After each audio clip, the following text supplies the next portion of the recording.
Serikali ya Jamhuri ya Muungano wa Tanzania kupitia kwa msemaji mkuu wa serikali Gerson Msigwa na kamanda wa polisi kanda maalum ya Dar es Salaam Jumanne Muliro imekanusha vikali tuhuma za utesaji na unyanyasaji wa kingono dhidi ya wanaharakati wawili kutoka Kenya na Uganda, Boniface Mwangi pamoja na Agatha Atuhaire. Kamanda Muliro ameambia BBC kuwa iwapo wanaharakati hao walitekwa walipokuwa Tanzania, basi walipaswa kutoa malalamiko rasmi katika mamlaka husika kwa ajili ya uchunguzi. Amesisitiza kuwa madai hayo yanadaiwa kutolewa nje ya mfumo rasmi wa sheria.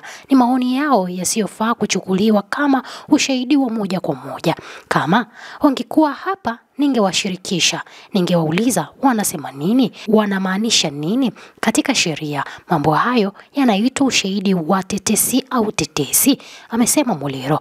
Akizungumza na DW Kiswahili, msemaji mkuu wa serikali Gerson Msigwa alisema madai ya unyanyasaji huo hayana msingi wowote na yana lengo la kuichafua sura ya Tanzania kimataifa. Nchi hii ina heshima zake, inaheshimiwa na kila mtu na watu wote wanaifahamu Tanzania.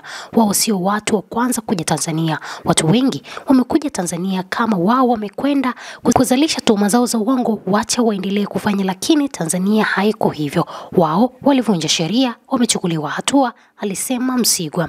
Aliongeza kuwa wanaharakati hao walivunja sheria za nchi na kuchukuliwa hatua kulingana na taratibu, na alitahadharisha dhidi ya watu wanaotaka kulazimisha siasa na tamaduni za nje ya nchi ya Tanzania. Kundi la mashirika ya kutetea haki za binadamu nchini Kenya lilishirikiana na chama cha mawakili wa Kenya LSK limeitaka Jamhuri ya Kimataifa na Jamhuri ya Afrika Mashariki kushinikiza Tanzania kuwachukulia hatua maafisa wote wanaodaiwa kuhusika na mateso dhidi ya Mwangi na Atuhaire.